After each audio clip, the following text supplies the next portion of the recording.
Well, hello, folks. If you were with me a few minutes ago, I'm glad I caught the mistake that I was making, but I had not shared my screen, and I spent 15 minutes showing the sun and the surface and the proms, and all you saw was me talking. So, at any rate, let's head over and let's take a look at a couple of things. One, um, I want to let's share this screen and let's go to YouTube and, and I'm going to show you what is happening on the sun. There's some activity on the rim all the way around the sun. Not a lot, but enough that can be imaged. And over a time lapse of say 300 frames, 3 hours of taking those 300 AVI files that are about 1,000 frames each, which is what I target. There would be some swirling and some activity on the surface and activity on some of these filaments that you see in sunspots. So, with that being said, let's head outside. We have a lot of clouds, and kind of show you what I mean. If it hasn't, yeah, it's shut down, but I'll click this for a live view. But you can see clouds are going to give us a fit, so there's not a chance that with this sky I'm dealing with that I'll be able to start a time lapse or do a time lapse. But I'm going to show you how I do a time lapse. And also, 2 days ago, I was doing a time lapse of the sun, and this is the result. It's not very remarkable. It's playing right now. You can see some movement on the sun. I'll leave it up for a second. You can see a little bit of activity on these sunspots. If you just kind of focus on one area, then you'll see stuff happening. But I'm hoping that tomorrow I'll have a clear sky and I can pick up these sunspots. And also, there's some solar flares on the other side now because this has moved over as the sun has rotated to the far right for me from my point of view. But this is a 300 TIFF file time lapse. It was taken by using 300 AVI files that I took in SharpCap using the Quark Chromosphere. Let's go over to the sky now and look at a live view of our sun with the clouds. And these are those sunspots. And if I overexpose, and let's go up to 20, and let's raise the gain up to 180, then you can see these filaments. I want a bird. Some filaments that are jutting up off the surface of the sun and or the rim of the sun.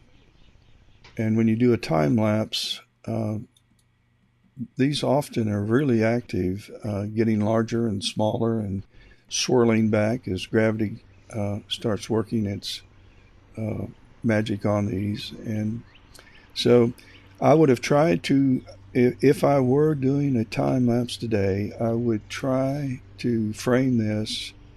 Let's go back to about 8 seconds and let's move this down to 105. And where I would still have this filament right here has become active, but I would have had these sunspots and both the surface on the rim. Now, if I were imaging this in a time lapse, I would have chosen this view, and I would raise the exposure up to where it's as bright as I can get it, because I'm going to also be able to reveal those solar flares in post-processing. Software allows that to happen.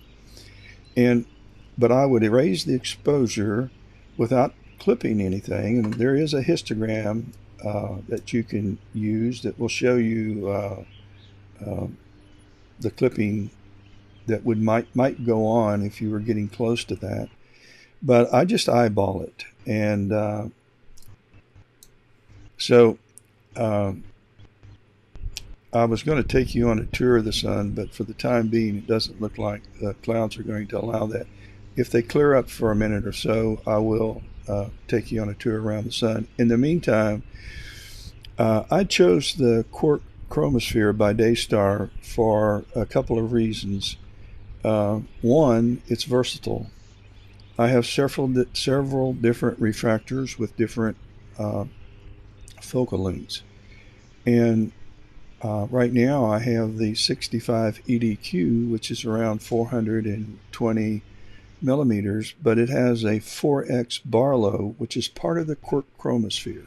It's built in the uh, the apparatus, and so when you buy the Quark Chromosphere with the 4x Barlow, then you're going to need a pretty wide field of view or a wide focal length in order to take in a lot of the sun. I also have a couple, I'm a sports photographer, so I have some uh, Nikon lenses that are in the 200 millimeter, 105 millimeter that I can attach a ZWO adapter, T adapter, and also the Quark Chromosphere, and I can get the whole sun in. So I like that we don't need the clouds anymore. We know they're out there. But I like that aspect of being able to, clouds are completely eliminating the sun. So that's why we're dark.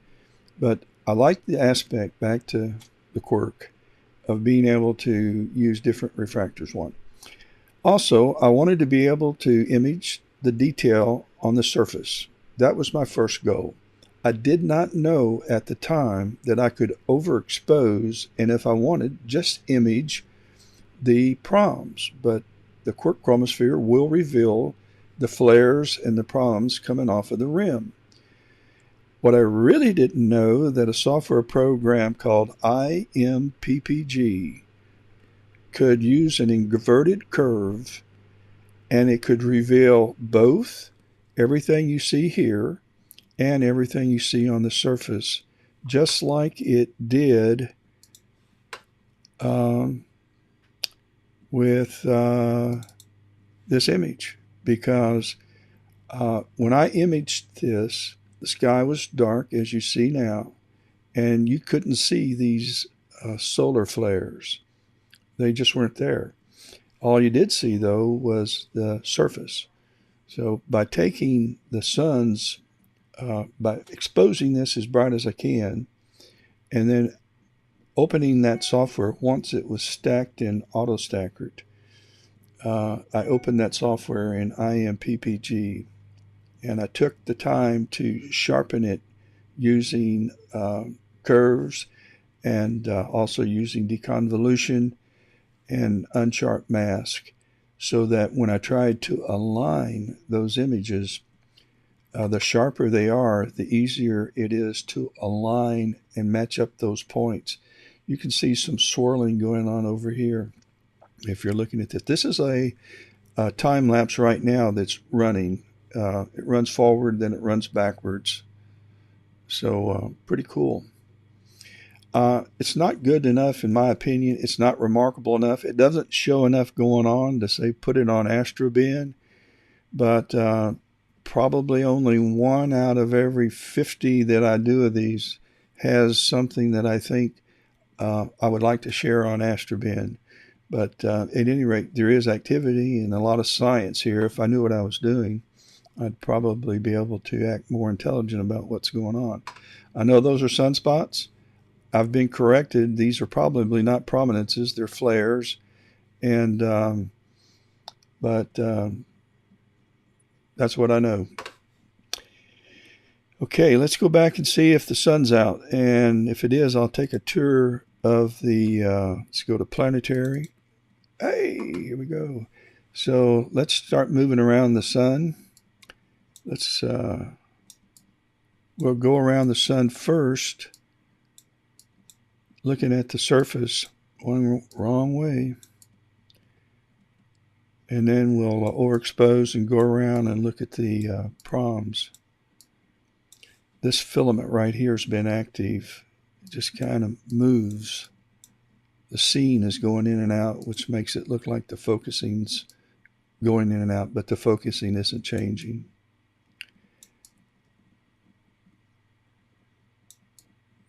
Now we are overexposed, so I'm going to drop the exposure down.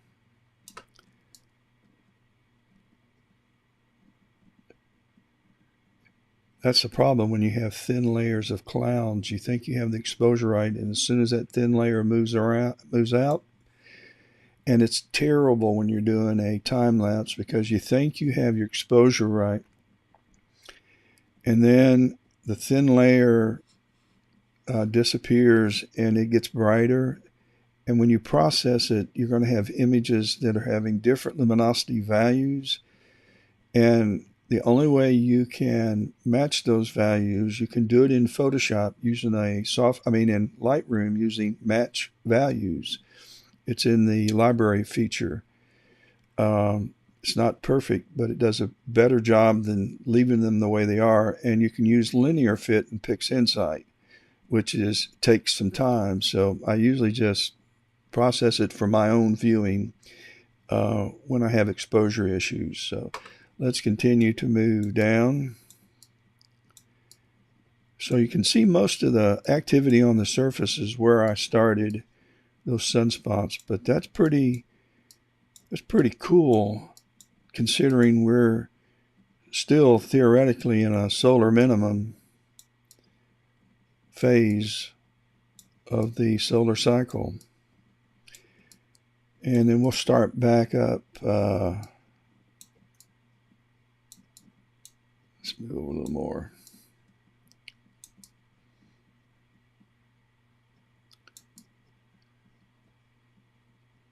And so here's these crosshairs are optional. You can no reticle, or you can come up with different crosshairs. I like the single crosshair. And the reason why I am with time lapses only, and the reason why I use these is that I will find a feature that I think is going to stay pretty predictable during the time I think I'll be doing the time lapse, which I do a time lapse, I plan for 3 hours. I'm looking for, I'll just go up and show you. If I was going to set up a time lapse, I would go up to capture. I'm using Sharp Capture, SharpCap, by the way, and I would give it a name and a date. I typically like to have AVI files that are at least 1,000 frames for the sun. I will not keep 1,000. I'll only keep between 15 and 20%, no more than 20%. So I'll only keep 200 of those frames and stack them. I use AutoStacker to do that. The number that I want will be 300. I think that's a good working number. If there's going to be any changing going on the surface or a prom, you'll be able to see it with 300 TIFF images that are sharpened and aligned. And then I'll pick an interval of 15 seconds between these AVI files. That gives me a chance to babysit them out. So that's why I have the reticle. Now, I'll position the reticle, and then I won't change the reticle's position once I've framed my image. And I want to frame this image so that I see the proms and this, and not the clouds.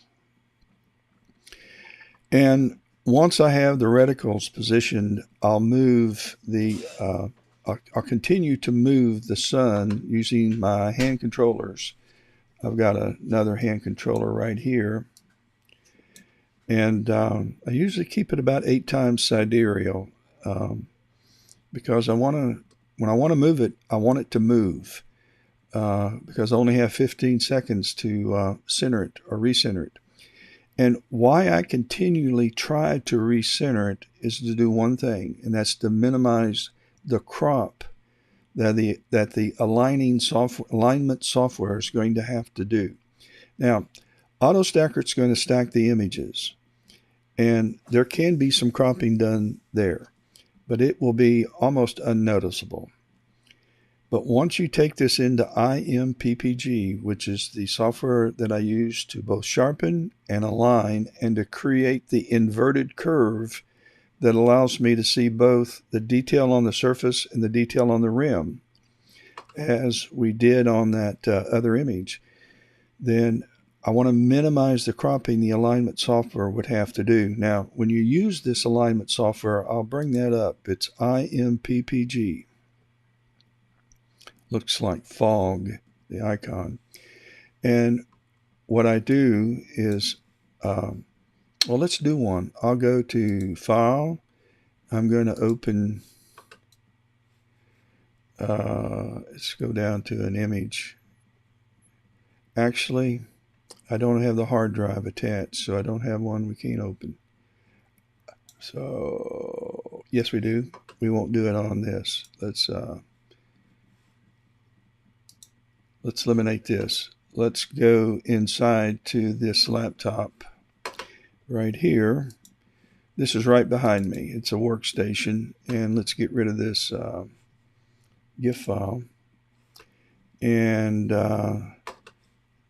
let's get rid of this. This is my alignment software here that made the video. Let's get rid of, not alignment, my Gif software.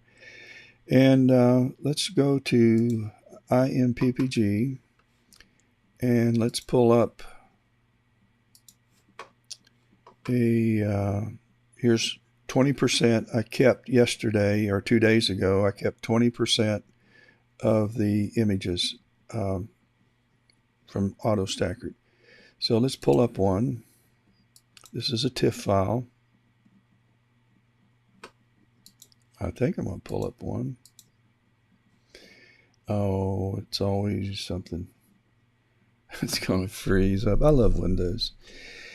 As you can see, or maybe you can't, but I'm using a Mac, an iMac, well, we're working, as my main computer inside my home. I have a monster screen iMac system, and unfortunately, astronomical software, most of it is written only for Windows. So I have to use Windows laptops, and I keep 4 of them. They're all older, bought them on a dime. A failing business was selling some of its equipment and went in and got 2 Dells for nothing, next to nothing. But at any rate, it only has software for astronomy on it, nothing else. And so they're slow. Some of them are faster than others, but they work. And so we have, or I have, loaded an image. I'm going to make it smaller so we can see the whole thing. And one of the first things I do is I'll go to Settings, and Edit, and I'm going to select and process all. Now, I don't have a fast computer, but if you don't do that, then you get this little box. You can hardly see it. I'll move it over here. But you get this box, and I just made it small. And you can size it, but all your adjustments will just be inside that box. Anyway, I'm going to go to Edit, and I want to process the entire thing at one time. So I pull down this curve, and the way you get the curves is you go up here to this squiggly thing, and you click on it. And then I'm going to put an anchor point right here, and I'm going to grab it in the middle, and I'm going to bring it to the top of this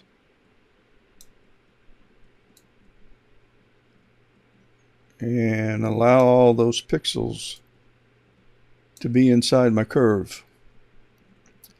So now you're able to see the surface and some of the activity on the sun. Then I'm going to have to bring my surface, sun surface up some. And you just get it the way you like it. There we go. And then you go over here and you can run deconvolution, which I do. I like to go up to about 1400 as a rule. And then unsharp masking, I'm going to bring this up to about 1400. And the amount I'm going to bring up until I'm happy.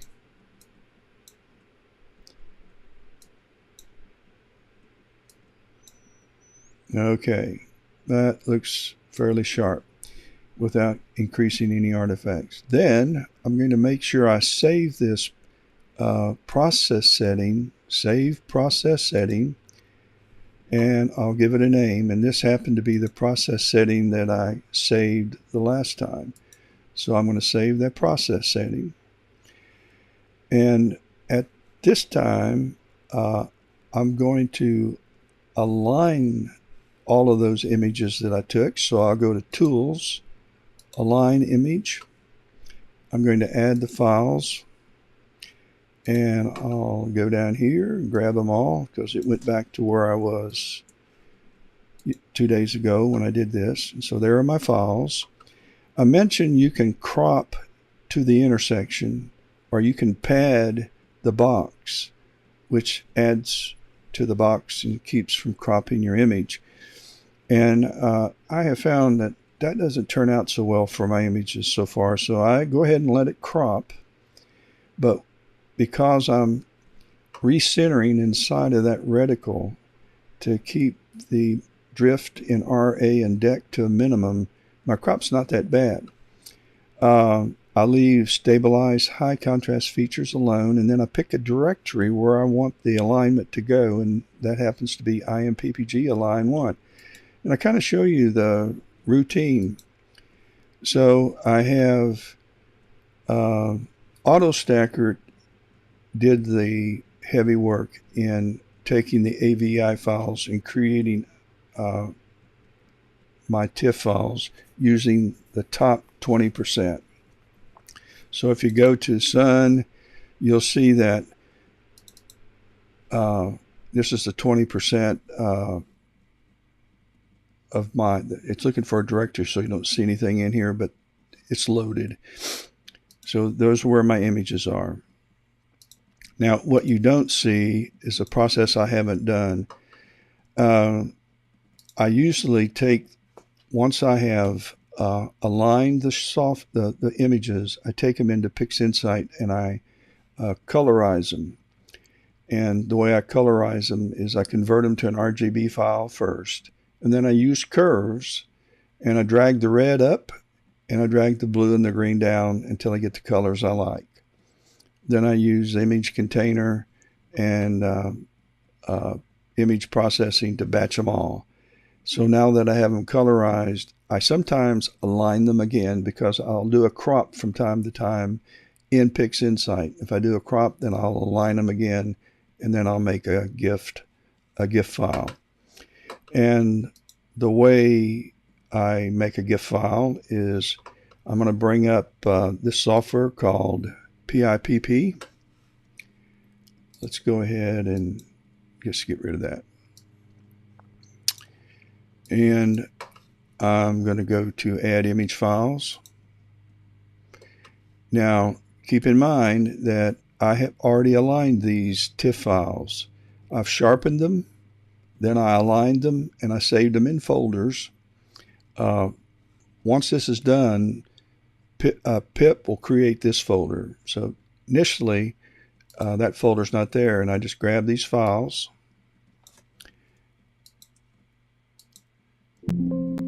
And that's fine. You're going to get that message all the time. And so you can just click out of that if you want. But it looks like after the alignment, this is what it's going to look like. So I'm going to lose through cropping this flare. And it was pretty prominent at the time.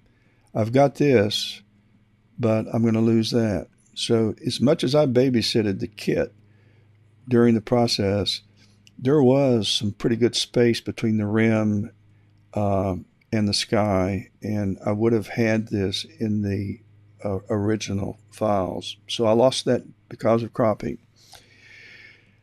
There's nothing up here you're going to change except the top three: animation, output, and do processing. Leave everything else alone for making your movie. Go to animation, and you don't have to use animation unless you want to play it forwards and backwards.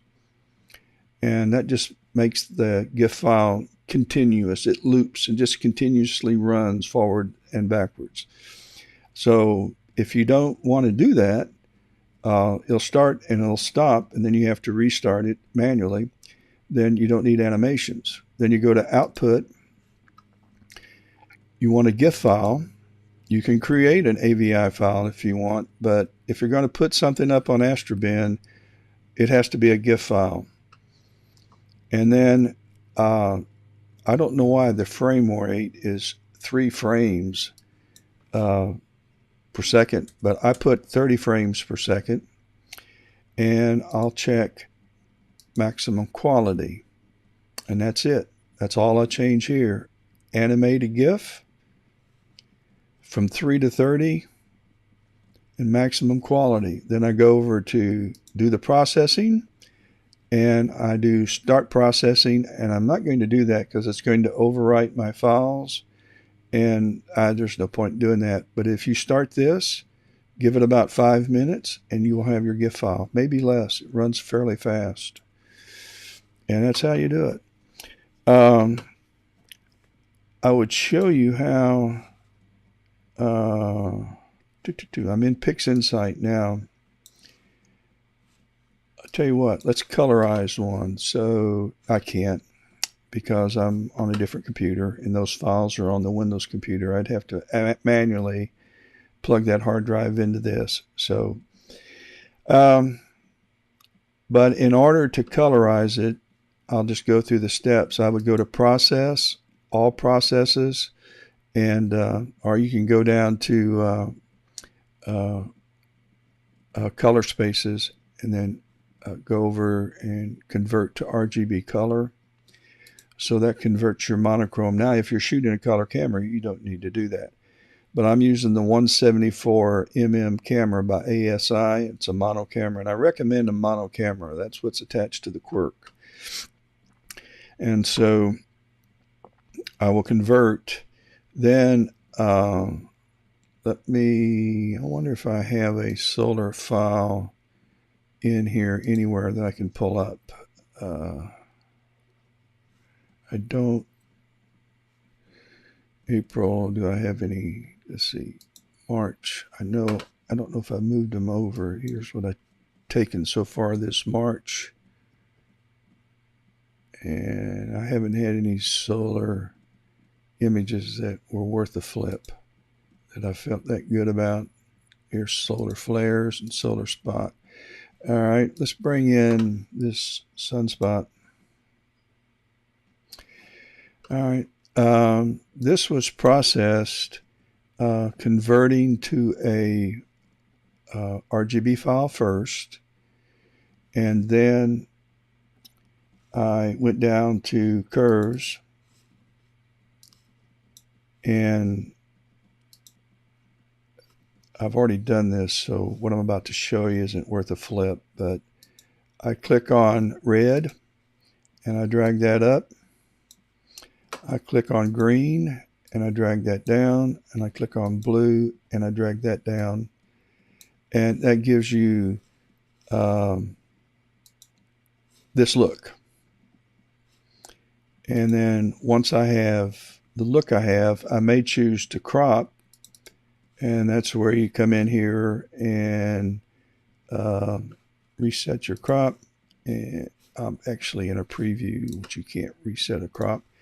And little working room, and let's say I actually only wanted to bring out this. Then I would go over to History Explorer and I would find this image. And this shows you what I've done. The only thing that I've done is crop. And then I would bring up the process container. And I would bring up the image container.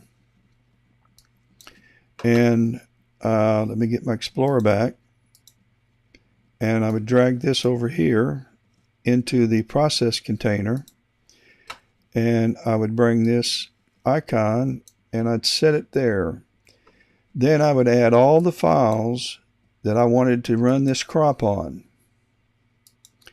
And I would go up and find them, and I would add all the files. At that time, I need to give it a name, what I'm going to call those files. And with that being said, an output directory where you're going to save those files. You don't need anything for the base. And then you drag this icon into this process container.